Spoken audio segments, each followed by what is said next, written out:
Hello, everybody. Hello. Happy Friday. Hello. Good day. Good day. We're just getting a bunch of people coming on. So we've got a total, we're expecting a total of 11, plus myself, Mayor Scott, and one of our counselors. We're not totally there yet, so just give us another moment and then we'll get going. Hi, Lara.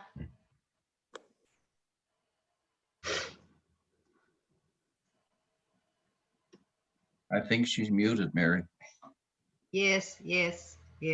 I can probably unmute her. No, that's okay. Oh, no. How's the mayor? Pretty My good. man- Bud. Good. It's Friday. The sun is out. Yeah. You know, it's hard to ask for much more than that. Temperature is above zero. That's right. But it's cool. It's windy. Yeah. Okay. Any good Brenda news? Rowe must be over in Italy somewhere. Oh, 1 second. My picture there. I'm riding the canals in Venice. Yes, I am. And if I'm on my video, Oh, California. Oh my God. You'd think you'd have Torbay Beach there behind you. I can see that from the house. I don't need to go anywhere for that.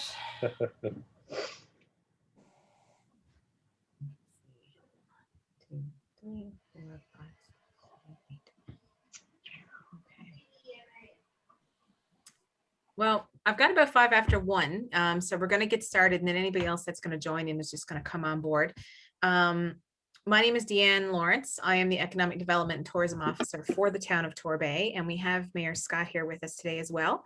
Councillor Martin may be joining us. He's part of the Economic Development and Tourism Committee for Torbay. So if he logs on, he'll be part of the conversation.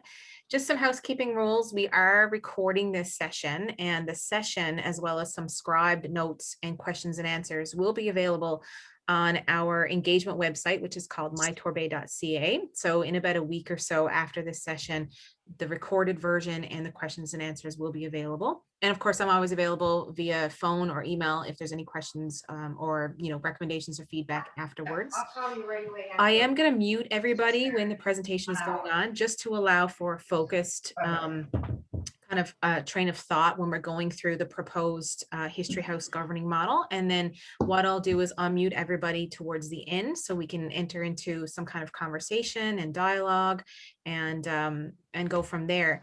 And then if for some reason your mic isn't working, I will check the chat randomly back and forth just to make sure that nothing is missed. But I do apologize because you never know technology.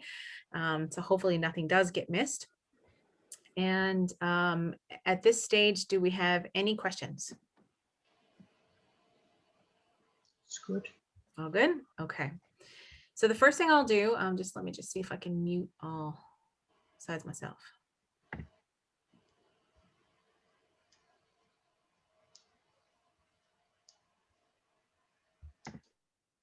Okay. I'm going to share my screen. I'm going to bring up just our agenda really quickly, and then bump over to a presentation that we've prepared for you. So if I share my screen, there we go. So welcome to our History House public engagement. This is a follow-up from a public engagement session that we did have back in August of 2020. And at that time, we did have a project manager, Fundamental Inc., talk about the construction and restoration, as well as the deputy mayor, which is also chair of our Economic Development and Tourism Committee, run down over some information about possibilities of how the History House Museum will be governed. And we did have a great conversation, lots of questions, lots of ideas, and generating different thought, creativity. It was really great to listen to what the residents and what the stakeholders had to say. All that information was uploaded on mytorbay.ca. So today, welcome everybody. We'll do a round table when we entered into the conversation. It's great to see some familiar faces and definitely some new ones. And I've went through the housekeeping. What I'd like to do is run over, I'll jump right into a PowerPoint that we've prepared, which will cover the brief update on the construction and restoration, the proposed governing model and next steps. And then of course, we'll go into our conversation.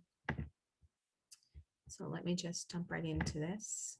Can everybody see my screen? If you can, just give me a thumbs up. Yeah, we're good. Okay. So our proposed governing model, and keep in mind that this is proposed. It has not been adopted by council. So we wanted to bring it back to the community, to the residents and the interested stakeholders to have that conversation, to get your ideas and go from there. So for those of you that may not have, attended last year into our public session, the vision is the Torbay History House and Museum will be a vibrant, welcoming place, bringing residents and visitors together to explore the past. We will use the power of personal and communal stories to enrich and impact. It's supported in the 2018 to 21 Town of Torbay Strategic Plan under Initiative Number 3. Our intended goals, there's lots of them, but we've highlighted just the 3. Our goal is to open the Torbay History House and Museum this year in 2021.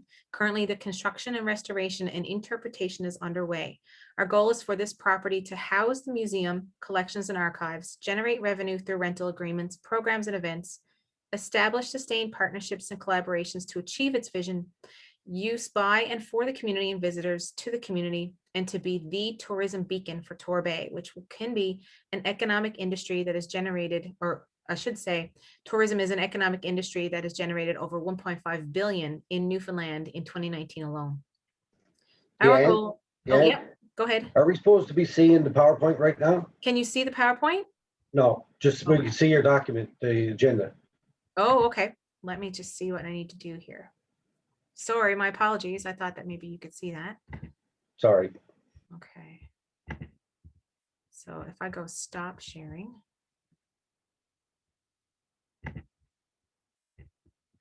I've got it all done weird now. Okay, sorry. Technology is not my strong point, let me tell you. Screen share.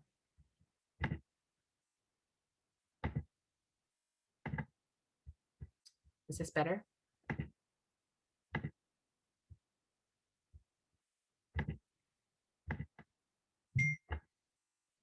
Okay, can everybody see this? Yes, okay, my apologies. Okay, so we're going to move forward again. Number 3, our goal is to achieve heritage designation for this property, for the town to consider designating this as a municipal heritage designated site. Municipal designated places can be nominated for the Canadian Register of Historic Places, and to also apply for provincial designation recognizing its cultural importance if we meet criteria. Brief overview does include, I'm just going to switch out my looking here. A brief overview of the construction. So since we last spoke in August, there's been lots of development. The external construction of the facility is definitely underway. If you've driven past, you will see, there's been new windows installed. The siding has been upgraded. There's been lots of upgrades to the ramp and the deck that goes around the front. There was a office space that was used and it was all enclosed. That wasn't part of the original design of the building. So that has been removed and taken off to allow for that wraparound deck on the front to be fully exposed as in the original plan of the building. So that's all been moving forward, and we've been blessed to have a fairly mild winter. So that work's been ongoing. We'll begin to see upgrades to the grounds as well, because that would need to reflect the original play path and the external interpretation component that was part of the plan. And that an interpretation plan for the inside of the facility has been prepared by Fundamental in consultation with their experienced design and interpretation team. The plan is pending approval by council before any internal work can move forward. So that's in progress as well. All original themes for each individual room that was shared with the community a couple of years ago and again last year, they are incorporated into design elements along with a community use room, staff office space, storage rooms, kitchen, elevator, and more. And in line with Service NL, the facility will meet all accessibility requirements for wheelchair and full access. Pressing forward, a governing model, of course, is required to achieve the goals and operate the museum and history house to reach its full potential. Outlined in the next few slides is an overview of the proposed model for Torbay History House and Museum. And as I mentioned, if you do have any questions, just take note of where we are, and I'll be happy to facilitate them after the presentation. So Torbay History House and Museum will be operated under Torbay Museum Cooperation, Torbay Museum Inc., with an established board of directors. Torbay Museum would be funded in part through an annual operating fund agreement from the town of Torbay outlining the requirements and expectations for the cooperation to utilize the funding. A lease would also be drawn up to outline all municipal commitments and how the board would access the property. The development of a board of directors would be fulfilled by issuing an open call for board members administered, just need to move you around a little bit. There we go. Administered by the town of Torbay in consultation with appropriate supports from other museum and board development entities. Members will be selected through this recruitment process, and a panel of persons with experience in the management of community-based organizations, museums, etc., will be chosen for the initial board. Subsequent board membership can be external to the board. The staff position for the museum manager or curator, the title is not confirmed yet, will also be created, whereas a job description will be based on best practices of hiring similar museum positions and in consultation with MANL, which is the Museums Association of Newfoundland and Labrador, Heritage NL, and other entities for general and specific duties, experience, etc. This position will be posted as a temporary contract position through the town and then transferred to the board of directors during and after, depending on the timing that the board is established. The primary function of the board, of course, is to set policy for the operations of the facility and will not be involved in the day-to-day operations, which will be the responsibility of that position. Board membership will comprise of individuals who bring a diverse background into the organization. We're looking for professionals in different fields: history, culture, tourism, engagement, finance, and etc., that will bring appropriate expertise. And the call for board members will reflect the competencies, and job descriptions will be provided for each position. The number of members consulting or constituting the entire board shall be no less than 7 and no more than 11, which seemed like a very respectable number. Not too many, not too little. There will be a staggered term approach, whereas board members shall serve a term of either 2 or 3 years to allow for knowledge of transfer and consistency, including cross-training. There's a big mandate for any board, of course, when it comes to a facility, especially a museum. We've outlined some of the information about the mandate, which provides strategic direction for the growth of the museum, creates and maintains policies, oversees and supports the effective and efficient operation of the museum, including the supervisor or manager position. Promote the Torbay's contribution to history of the area and province and seek collaborative opportunities. Promote the museum to community business leaders, potential partners, and the public. Support the growth of the collection of relevant historical artifacts, and support the interpretation of the site and the community. Ex officio to the board will be the mayor of the town of Torbay or a designate, and that the town liaison will be a non-voting staff person appointed by the town to provide input regarding town support and policy. The liaison will also hold regular scheduled meetings with the manager position to collaborate with and support daily operations. The board will also be active in the creation of subcommittees to accomplish their goals and the mandate, which will be made up of a mix of board of directors and volunteers. Examples include fundraising and sponsorship committee, executive committee, finance, and so on. Others deemed necessary by the board. There's considerations, of course, for the town support, an annual operating fund agreement with the town of Torbay in the amount of up to $100,000. Sustaining of annual review for potential reduction, pending on current economy and other sources of stable non-municipal revenue streams. This would include 1 permanent staff, all program costs, marketing, permits and licensing, tenant insurance, memberships, phone, internet costs, etc. Then you have a lease, which we've defined as a memorandum of understanding, but it would be a lease. As a municipal asset, the municipality is responsible for landlord ownership requirements such as major building repairs, non-general maintenance, inspections, insurance, snow clearing, annual grounds, etc. And it would also include hard costs such as heat and light, as well as internal services such as accounting. Additional supports. The municipality would provide support letters and references to support the board efforts in securing alternative funding sources, grant applications, and references for partnership opportunities. And of course, as mentioned, the municipal liaison to help support the manager position in the initiatives and alignment with town programs. I've also included some benefits of the proposed model, as well at the end, some challenges. So some of the benefits that we've researched in terms of this type of a proposed model, municipal policy supports municipal museums operate within the supports of their policies, procedures, and bylaws. There's always an opportunity to amend, add policies, procedures as appropriate that reflects how a museum is operated. The funding, of course, a committed annual grant through the town's annual budget provides considerable flexibility for the museum's business planning. An operating agreement would accompany the grant to clearly outline expectations of all expenses. And then eligibility. Typically, municipalities are not eligible for a lot of external non-municipal grants, and nonprofit or board volunteer organizations are. So that gives an open opportunity for more eligibility for funding opportunities. And then centralized services. The museum benefits from a variety of centralized services, for example, snow removal as the property is owned by the town. So there are a lot of those benefits as well.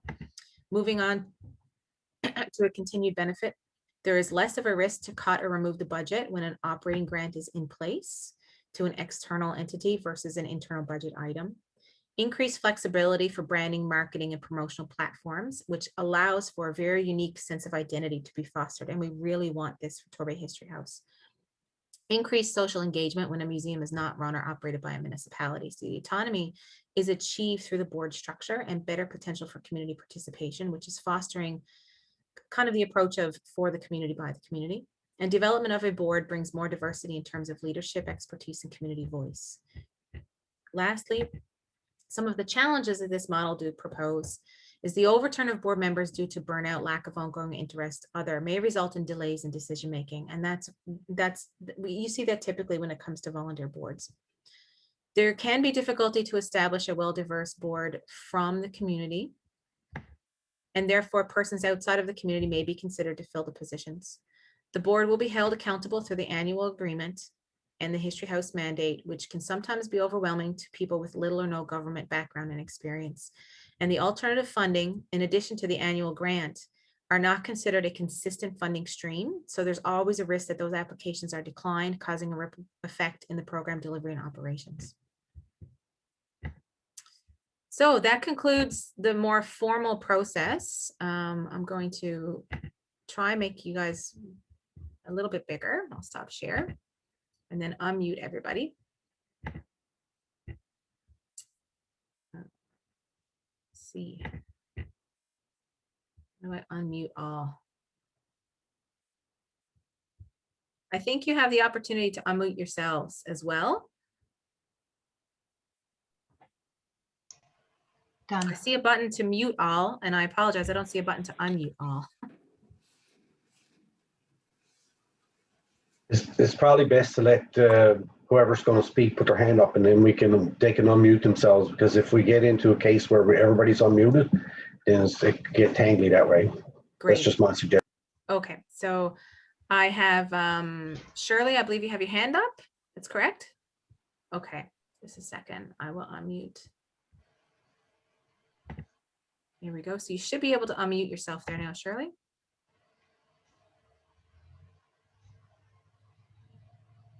No. No, I'm asking you to unmute. There we go. Yes, There. Hi. but I don't have anything to say. Oh, okay. I see that you raised your hand. I do. No, Okay. Lara, you mentioned you have something? Yeah, I had a little stroll over this earlier today to look at the project so far. And I have a couple of questions. One of them is about the decision to have vinyl in the underside of the veranda. Like, you've got lovely wood siding all over the building, except in the roof of the veranda. And the ceiling part is vinyl. What was the thought process there? There was vinyl, except for, I didn't, you cut off there a minute. Sorry. The exterior of the building is clad in wood siding, but on the veranda, on the front, on the underside of the veranda, it's all vinyl. And it's really sort of discordant mix of materials. And also, if you are applying down the road for provincial designation, that's going to hurt your chances. I actually don't have the answer to that, but I would be more than happy to take that back to Public Works so we can work on the answer from our project manager's perspective. I do know that they were trying to stay away from vinyl as much as possible. So if that is new vinyl that's put on versus what was existing and they just haven't changed it over yet. But if it's new, I'll look into that and I can post that back on mytorbay.ca and also send you an email with that information. I was also curious about how the posts that are supporting the veranda are going to be finished. Right now, they're pressure treated wood. I'm wondering if, like, what was their original style, and what's the plan for finishing them now? Okay, that's another question that will be a takeaway as well. In terms of do you mean like for the longevity, what the maintenance plan is for those, as well as what was the original? What they're going to look like when they're finished. Okay. Okay. I was talking to Brian about that yesterday, actually, Laura, and they are going to be built out. So they're not going to remain by 4x4s. There's going to be some additional blocking out put on them. So I'm not sure exactly what the finish is going to be, but they're going to be bigger than what they are now. So there's probably going to be an opportunity to put some ornate design on it or whatever would be, I guess, reminiscent of the time that was to do that. So I guess Deanne can take note of that and pass it on to Brian. Yes. I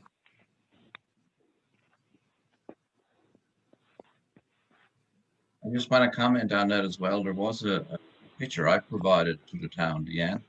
You might recall that one.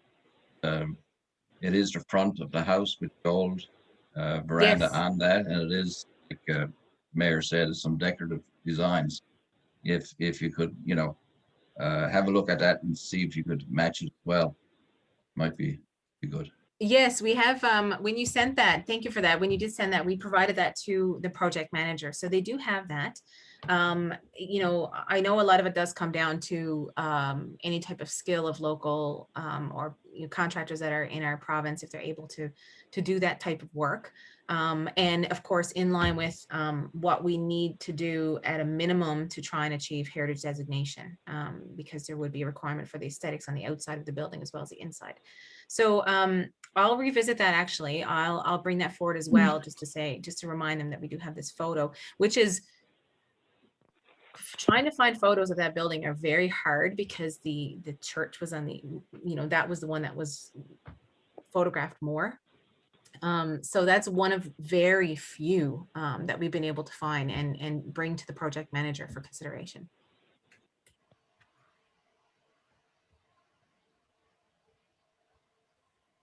What is your timeline for seeking the governance model, putting the board in place, that sort of thing? So I think Brenda mentioned that at the end of our last public meeting that, we are behind. That was almost ago now. What is the timeline for going out and seeking interest? So it has shifted, unfortunately, with COVID and with a lot of things, it did shift. So we are in the process of creating that job description for the position and moving forward to post that as soon as we can. So that part will be moving, kind of simultaneously with the development of the board. Once it goes through council for the final approval, which we're anticipating really soon here, then we have the opportunity to then work on the call and post the call. So there could be an opportunity where the position and the board is all happening at the same time, or at a minimum, the position is first and then the board is shortly following, which will transfer over. So we're trying our best to work in a very tight timeline to get this rolling, because we were anticipating that we would do this in the fall of last year. And now we're into almost the end of the first quarter of 2021.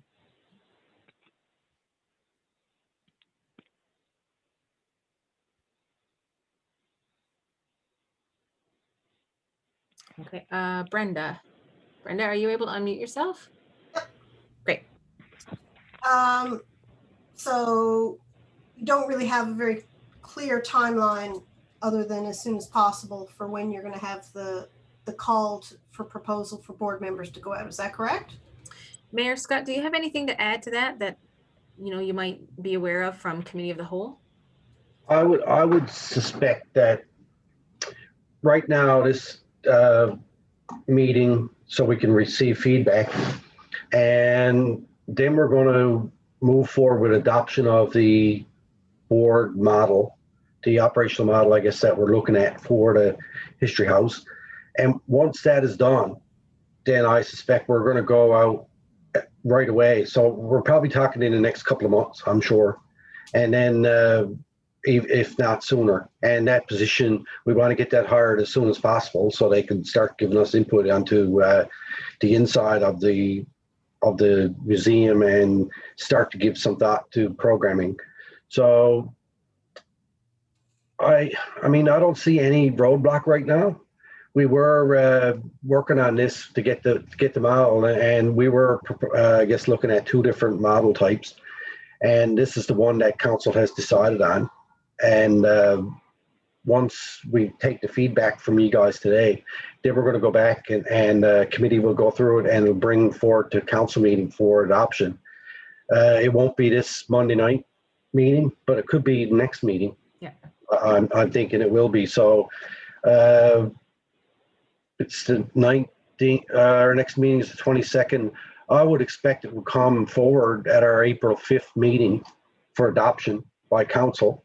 And then once that's done, then we can start posting for expression of interest for people to serve on the board at that time. So certainly in April, I would think if we can't do it, then there's something wrong with us, really, when you think about it. I mean that.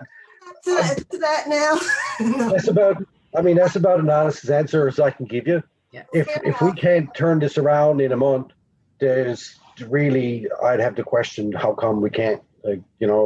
Council sometimes drags their feet on a lot of things, but I don't see no reason why we should here. Yeah, and I mean, there could be an unexpected roadblock that we're not anticipating, but we don't see it right now. And then in the interim of that, like, even though that's going to council for adoption, we're going to create and move forward with that job posting for the museum manager / curator position. So that's rolling at the same time too, or before.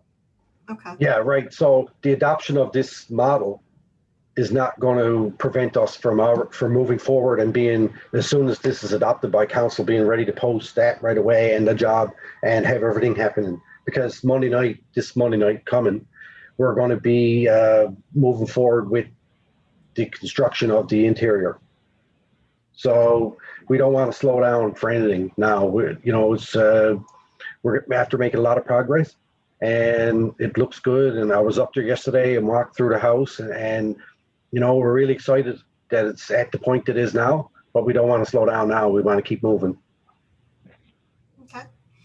I know you listed kind of, I'm sure it wasn't an all-inclusive list of the type of people you're looking to recruit for the board of directors.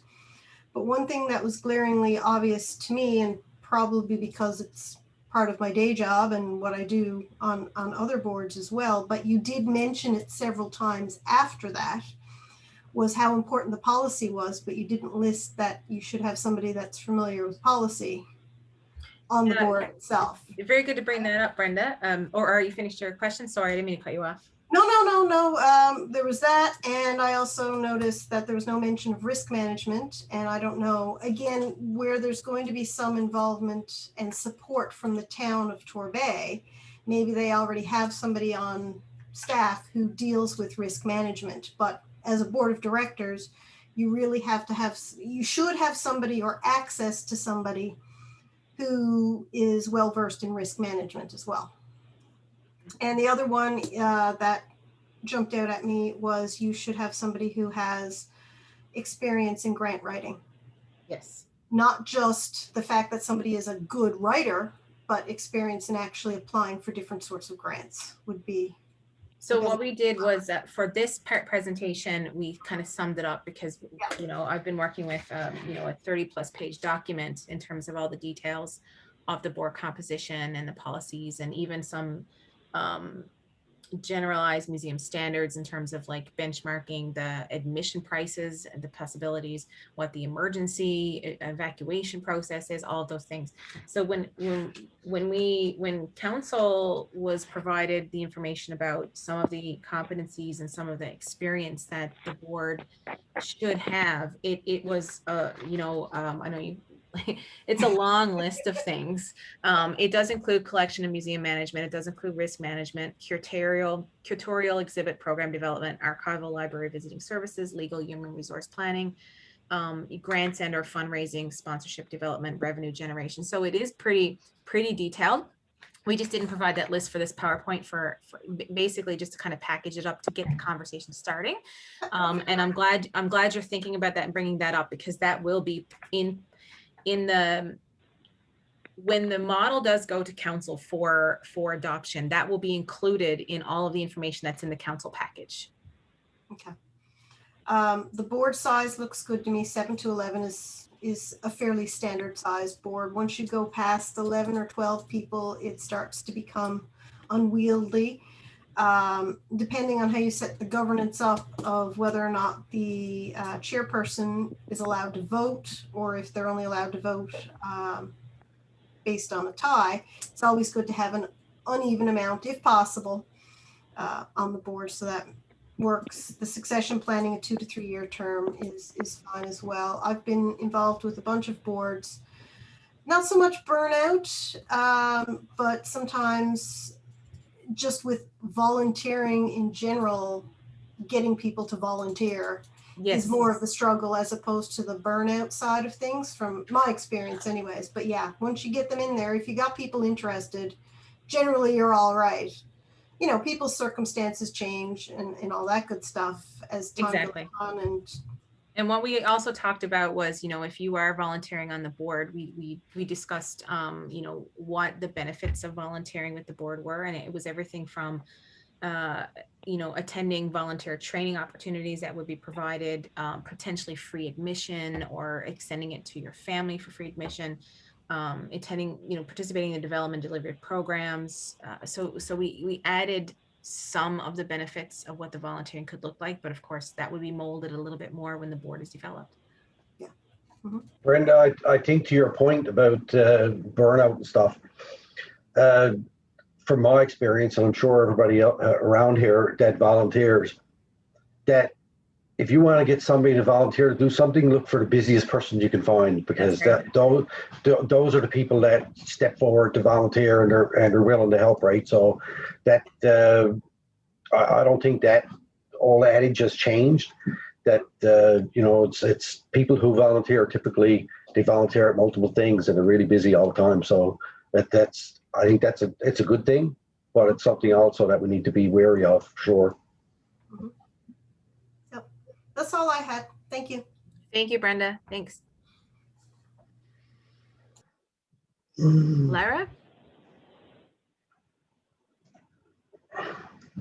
I thought that the board model that's proposed sounds sensible.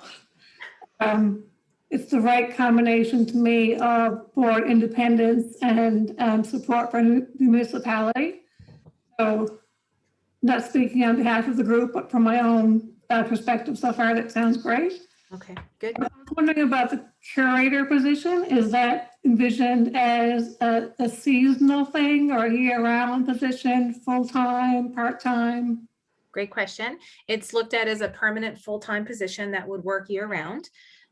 We've looked at, the museum curator position description that the rooms has, Admiralty House, Manuel's River. We've looked at the Gander Aviation curator position. So we've got some great examples. We also got some generic information from the Museums Association of Newfoundland in terms of like some of the competencies and the experience that curators could bring to these types of facilities. So based on all of that, we'd like to put together a job description and post that for the town. And then that, of course, would be even though it's a permanent full-time position for the board of directors for History House, it would be a temporary position. We would be holding it under contract so it can then be transferred to the board for the permanency, if that makes sense. Like, we wouldn't want to hire them permanently for a town as a town position, because we want them to report to the board. If I could just offer a little bit of guidance in terms of what you're looking for in a curator. And I comment this as somebody who has operated a historic site. I managed the Newman Wine Vaults for a number of years. And I was really involved with the Heritage Committee for about 8 years, which involved working really closely with the curator at the time. I think you don't necessarily need somebody with a master's or a PhD. What you need is somebody with strong all-around skills. So somebody who can do social media, who can fundraise, who can grant write, somebody who's creative in terms of reaching out with ideas for exhibits. So somebody with a creative streak is good. Then there's somebody who's half sensible with a head for numbers. Yeah, so I don't feel like you need to say you need somebody with a heritage PhD. Yep. Somebody with a suitable background, whether it's folklore or anthropology or museum studies. But what you also need on top of that is somebody who is a good all-around, well-rounded worker. I absolutely agree, Lara, and thank you for that. Maybe we'll have a continued conversation on that.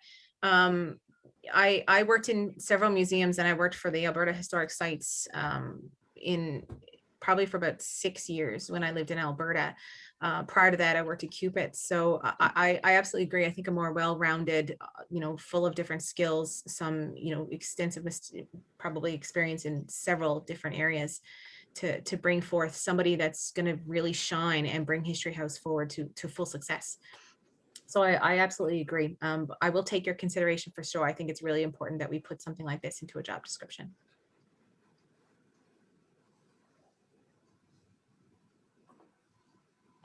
And I think, Laura, to your point about whether it would be seasonal or full-time, I mean, when we purchased that house, and Ralph can tell you this, our intention was to be able to use that place year-round for different functions, as well as just being the museum. Like, the one thing that kind of popped out at me was when sometimes we used to have the wine night or whatever, like something like that could happen there, because the space is big enough for that, and it would be more. I think it would be great. It's an opportunity to bring people in there to see it for a different type of function than just coming to see an exhibit, for instance, and then kind of grow the clientele of the History House through different alternative types of programming. And I hope that the curator, whoever we hire, would do that, and so we can get the most use out of it. Yeah, and so one of the things I would put in job qualifications would be event management experience. Super useful. Thanks. Yeah. Ralph, you had your hand up there? Yeah, a couple of things. It was a great presentation, a lot to digest. I was wondering, because I know Derek Dobner, Chair of Arts Council, he sends his regrets. He's working today. So, but for those who couldn't join, is there some way you could, upload this presentation so everybody else can see it, and maybe, send their questions I'll along follow as well? the same process that I did last year, Ralph. When we have it up, and I'm aiming for, before the end of next week. That's my intention, because it will take me a little bit of time to scribe the questions and answers too. So our intention is to have the presentation available, have access to this recorded session, and then also a document which has the written questions and answers, just in case people don't want to actually go through the video to find the answers to some of their questions, right? And then I will circle back to the group like I did last year as well, just to let the group know that did attend that it is posted. And then if they want to share it with anybody that couldn't make it today, they can go ahead. I believe we also did put it on our social media that it was available for anybody that was interested. So we made it public knowledge that it was there as well. After we edit out the part where I said council drags their feet sometimes. After we mute Mayor. Craig, you better be careful, because you might be thrown out in September. Well, that's always a risk, isn't it, boy? You do your Well, you best. better get it done. But I have a question that maybe Derek would probably ask. With our Folk Arts Council, we had quite a few successful outdoor performances there last year on the site in the garden, and it was great to see people out. Now I know it is construction site. You mentioned that you're going to start the interior work very soon, but within the next coming months, and again we're planning the same type of events, and the same way down on the beach. Those are coming back. So my question is, if the garden and the outdoor deck could be available to the Folk Arts Council for these types of events, if we start planning now, again, we won't need to go inside at all, just plug in and have people enjoy the garden. Yeah, Excellent idea. I think there's an opportunity there that what we'd have to do, Ralph, is to kind of cross-reference with the project manager in terms Oh, of sure, what their intention of their workload is. Like if they're not going to have anybody on site that's going to be coming in and out of that main door where you can be interrupted in your performance, but maybe they're not there on the Saturday, or maybe they're not there in the evenings, and that opens up the opportunity to use the space. So I think it's just a matter of collaboration and an open dialogue, so we can continue with supporting folk arts at that site.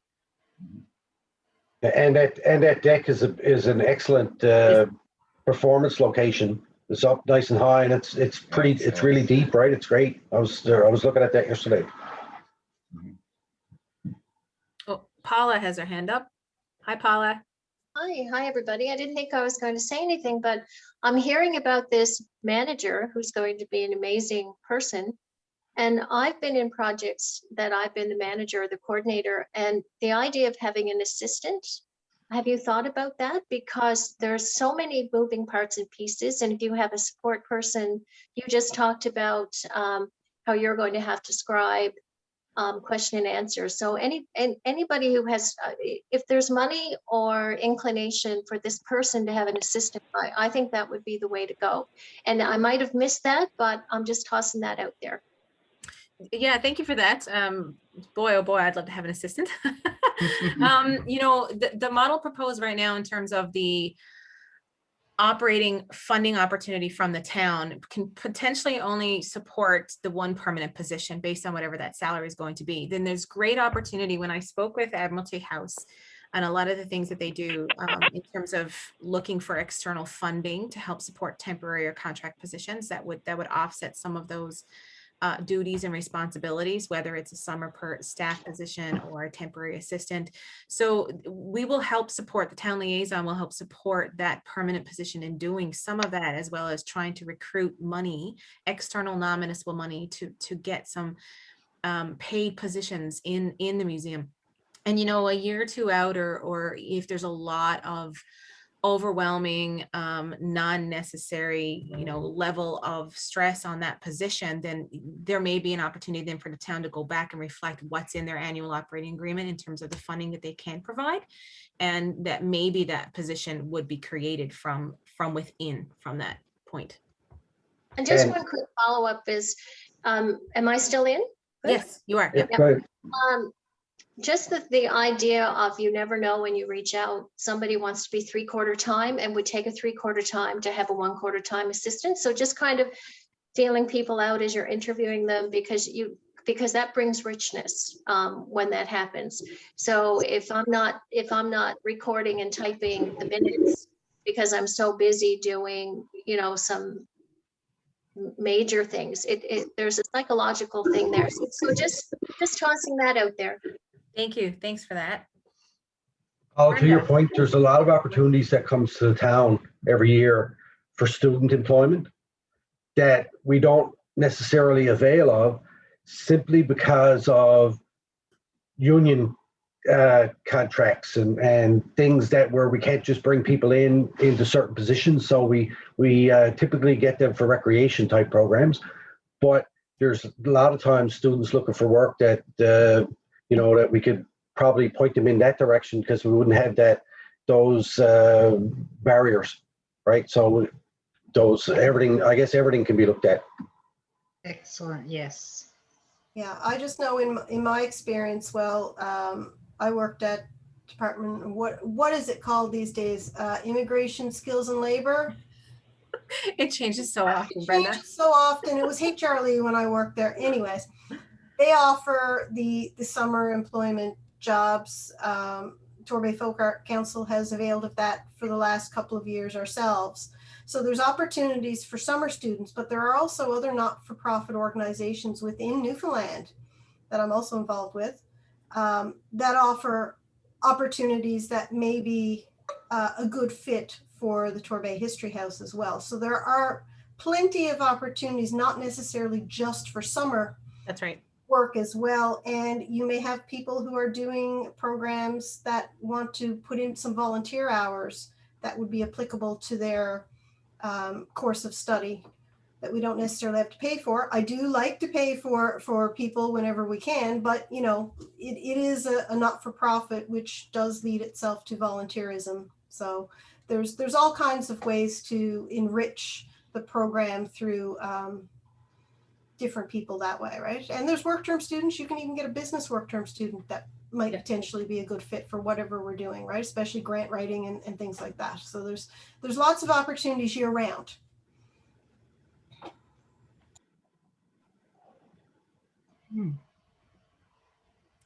Marion, you're muted. Can you unmute? There we go. Yeah. I was just wondering, along with you mentioned like community volunteers, probably for committees or subcommittees of the board for various activities. And do you see any role for volunteers, like actually sort of, you know, things to do in the building, like in the museum, like somebody? Oh, absolutely. You know? Yeah. Not Because just for the that would be committees. something that would interest people. Yeah, not just for the committees, but you know, when that position is in place, they're definitely going to be seeking support for the delivery of events. You know, one position and board members can't float an event. If there's, you know, traveling interpretive experiences that may need to be set up or take down. If there's community use at the museum, then there, you know, there's lots of opportunity. How it's going to be interpreted in terms of the artifact use. So I think that there's great opportunity to make volunteer positions, and it will be pretty extensive from what I can tell. Yeah, and I'll just like to interject there as well. I volunteered for years at the Fluvarium, which is probably not what it's called now these days either, but as an interpreter, as when I was going through doing my master's program in biology. So it was a good fit to do that sort of interpretation work. So again, there's lots of volunteer positions that can be created for almost anything we need. Yeah. Right? But again, paying people is good too. So it's going to be a combination of both, as it would be for any organization like this. Yeah. Thanks. Mary. Hi. Hi. Hi, guys. Happy New Year. I've been driving by the History House and Museum House for the past several months, and already it has such a wonderful presence, doesn't it? It's and when they did that deck, I mean, one day we were there, Rolf and I walking by, and I was thinking, wonder if they're going to make a deck there. And I had no idea of the original plan, not being from here, etc. And next time we went by, there was this deck created, and it's just beautiful. It just lends itself to the whole garden that's going to be created there. And at one point, I think Ralph and Lara and Marion, we talked about how they used to have horse-drawn carriages come there in way back in the day. Mm-hmm. And I was wondering what the plan is going to be for the garden there. The fundamental, the project manager is calling it a play path, but basically to try and keep as many of those, you know, very mature trees, especially the Trinity tree in the middle, because it's a heritage tree in its own right. And you can actually see the depression of that horse-drawn cart path that comes in from the main gate, or the original main gate, around the tree to the front doors. So the idea is to conserve that without doing anything with it, because it speaks volumes on its own. It's a very beautiful piece of the interpretation of the outside play path and experience. So I believe that the remainder of the yard that kind of goes what I would call behind the building, so opposite of the parking lot, on the back where the kitchen area is, there's opportunity for walking paths and little natural shaped, whether it's wood, little stumps that are up and down at different heights for kids to like jump up and down on, different types of natural types of experiences that can be done outside, and that those pathways, there won't be very many because it's not an overly big garden, will be accessible as well. So they'll be wide enough for anybody to use them and enjoy them.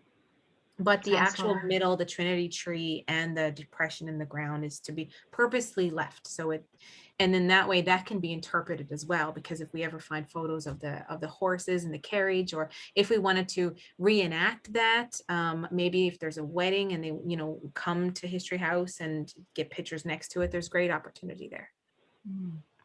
Sounds lovely. Can't wait to see it. So will someone help you design this, or? There was a project manager hired in, oh my goodness, Mayor, when was that? It was in February or March of 2019, called Fundamental Incorporated Inc. They have a design and interpretation team, and they've been working on all three elements: the construction that we see and the restoration of the inside, as well as the interpretation design. So they've been doing all of that, and they have a very experienced team. They're working with a company called Fresh Fruit and Architecture, which was the original company that was hired through the town several years ago to work with the community on the different themes of the rooms and what could be done outside. So they've taken all that original information and plunked it into their interpretation plans for moving forward. Lovely. Looking forward to it. My second point I wanted to highlight is the Torbay History House and Museum the final name? That is the final name. Yeah. So every time I think about this, I go back to Lara, and I'm an outsider from Torbay. I'm just going to say this, even though it's the final name, and I don't live here and I don't have an interest in it, but I'm visiting, and I can't get past that mummers piece. It's like such an attraction for financial, and for bringing in money, I think. Unfortunately, if it can't be fitted in, then I totally understand, but I still think it would have been. Yeah, Mary, not in the actual name of the facility and the logo and the design and everything that's already been established, but in the opportunity to highlight and to spotlight and to, have those taglines and those hooks that are, the only place to see this, or the largest collection in, whether it's Newfoundland, Canada, or North America, I'm not really sure. So it's like a host to this massive mummer collection. And so even though it's not in the name, there's great opportunity in all of our marketing efforts and the different campaigns that we can use that highlights that. Exactly. That's how you can bring it in, for sure. You can have a special volunteer position or several. Yes. A docent. They're called docents, I believe. Collection. Aren't they? Yeah. Someone who's very knowledgeable about this and who will come in and do these pieces for us. Yeah, connected to the Mummers Parade. So then we get everybody that goes to that parade to come down to History House. Yeah, but it was a great idea, Laura. a lot of people are just going to refer to it as the priest house. I know that's how I usually refer to it. I know Ralph does too. That to your point, Mary, about driving past and seeing everything done. I think that and Ralph would notice when we were negotiating purchasing that place. We were at that for about a year, I'd say, Ralph, weren't we? It was almost a point where we couldn't make it happen, and then we did. And then, we suffered some setbacks with regards to funding and stuff, and then we managed to get our heads around that. And then finally, as Deanne said, last year, we were able to put the project manager in place. And to me, that was a really significant milestone for us. Like, we were so excited to be able to finally start to move forward. We had purchased that property, and you know, nobody could ever tell me that was a bad idea to do that. And you know, now we're seeing more and more done, and it's just like for me, I just find it's really exciting every time I go there and I see what's done. I was up there yesterday and toured through the building and had a look at what's happening and potential of it. That we've always known, and that I think it's going to be great. And you know, and I guess we've been hearing of these different types of projects that we can do, and we were contacted a little while ago about potentially getting into a garden thing. So there's opportunities there where we might be able to enhance the garden with stuff and be part of a larger network of garden route. So that's something that it just came to us the other day, and we were talking about just new, right? And you know, that's something that is kind of exciting because that is going to link our town with another town if we potentially do that. And they will promote us and we'll promote them. So, you know, it's all about community building and those connections and finding ways to bring people in and move them in. And we got other projects too that potentially going to be able to come in and enhance the experience there for sure, I think. Yeah, so many possibilities, endless. Yeah. Shirley is talking, but she's muted.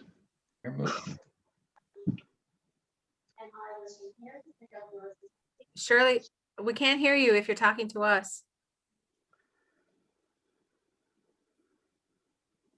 On mute. Now I'm on mute. There we go. Okay now? Yeah, you're great. No. I'm what? Great. Good. We can hear you. Oh, great. Oh, wonderful. Yeah, I'm really excited about all the things you're talking about. And I was thinking of the tea that they have in Balleen, and what a great spot we have for a volunteer group to have tea once a month there. And, you know, it would be a little bit of a fundraiser as well. And I'm wondering what kind of a kitchen is proposed for the building itself. Is it going to be a kitchen that, for instance, if we decided about having a garden party, could you actually do some cooking in the kitchen for a garden party, or that type of event, or the teas? Yes, good question. And yes, so it's not a you know, full-fledged commercial use kitchen like we have at Torbay Common, where you have those massive, you know, vents and cookers and things like that. But it is a standardized kitchen with a stove, which would provide opportunity if you needed to cook something for a garden party. And there's a lot of prep space there too. So it does have the counter space and a fridge and everything. So it's designed as a prep. We call it a prep kitchen, but it's like a basic residential kitchen. And then that way, one of the themes in the museum, which is the room pretty much across from the kitchen, you go through this little hallway, and the theme for that room is from I always get this mixed up, from sea to land to table, something, or from land to sea to table. And the idea is that we want these kitchen parties to happen there. We want the experience of preserving and prepping and all of those things to be taught there as well. And then that can be transferred outside in the garden and on the deck to have those parties. So it is a prep / like food kitchen where you can prepare something, but it has one stove. Okay, I'm wondering if the stove is going to be an ordinary small stove, even if you had a residential stove. Yeah. A what? Just like what you'd have in your house. So it's not a commercial based size stove, no. Yeah. And the other thing I was thinking about, excited about, was, you know, that the balconies going around, the open deck thing with the roof, I don't know what you call it. Looks lovely for not only the Torbay Arts Council's, their concerts, but also the school could use outdoor performances in the summer, like they have in other communities, and that might be a little bit of a fundraiser as well. Yes, great absolutely. Area there. Yeah, I anticipate that the close proximity with the school across the street and the other two schools, it will be highly used. A lot of the curriculum, I think in grade 4 or 5, has a lot to do with Newfoundland history and folklore. So not only will there probably be like outreach programs that can go to the school, but the schools will come in and use it and hopefully use the facility as well. Okay, that's it for me. Thank you. Thank you. Ralph. Yeah, I just want to make one more point. Seems like everybody got excitement in their voices.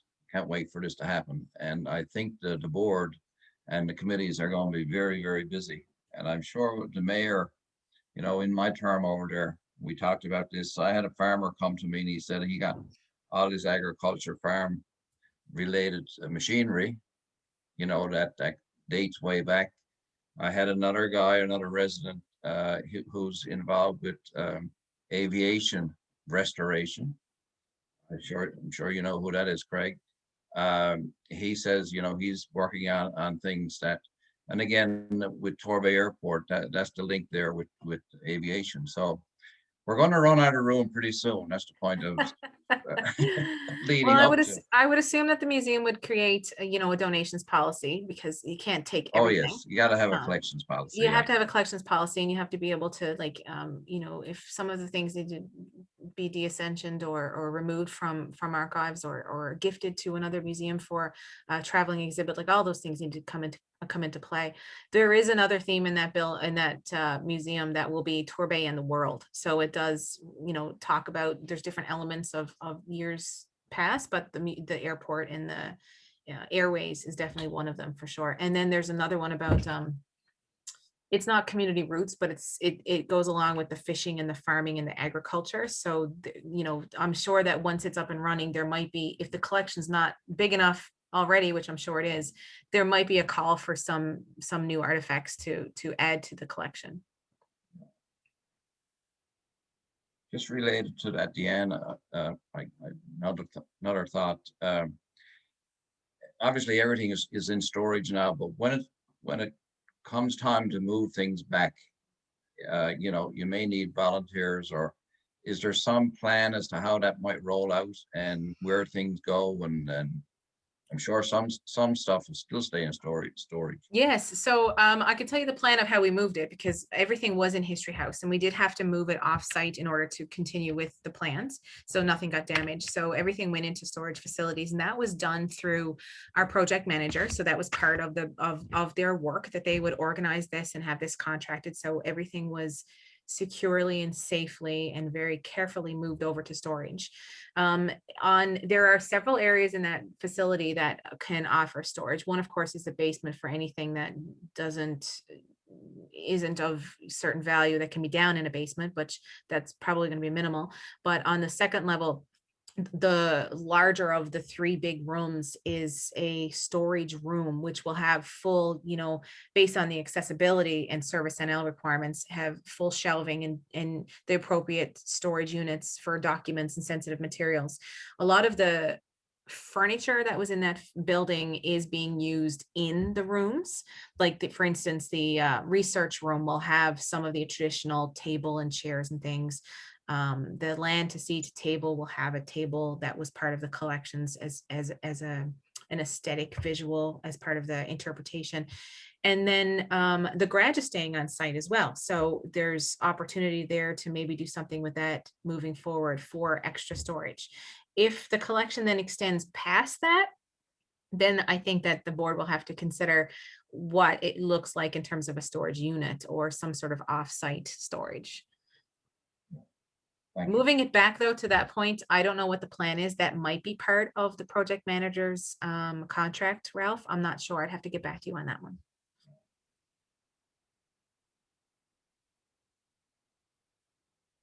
Oh, Unmute, Lara. Larry, you're muted. Go ahead. Okay, 1 second. There we go. There we go. Just one last comment. Maybe this doesn't need to be said, but I need to say it just in case for reassurance. With the landscaping, just make sure nobody pulls down any of those lovely old trees to make room for something else.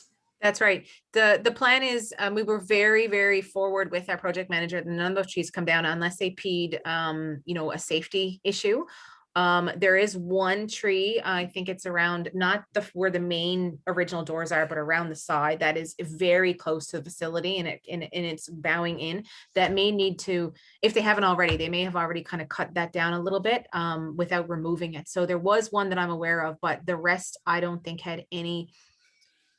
I mean, we really pushed for them to keep those because they're part of the historic value of the property, right? Thank you. You're welcome. Are there any other questions? And anytime if you have a question that pops up after this, just send me an email or leave me a voicemail. I'm not in the office, but on my voicemails come to my email, so I can get back to anybody.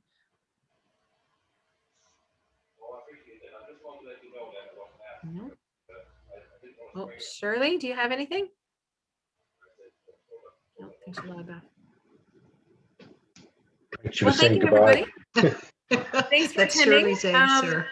I will follow up in about a week and let you know when it is posted, and we'll put it out on social media that you know, all the information from the public session and the PowerPoint is shared. And then, as I said, if you think of any other questions, we'd be happy to find the answers. Lara, I have a few that I need to talk to Public Works about to get back to you on, and then we'll go from there. So thank you very much, everybody, for participating. It was a really great conversation. I really do hear the excitement in everybody's voice. So let's continue that, and hopefully we'll see this facility open, you know, in the very near future. Cross fingers. All right. Thank you, everybody. Thank you. Thank you. Bye-bye.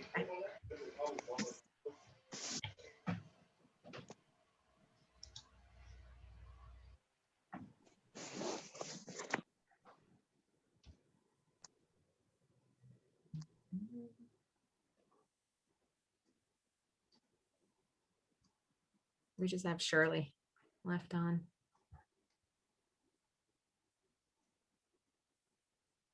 She probably doesn't realize that she's still there.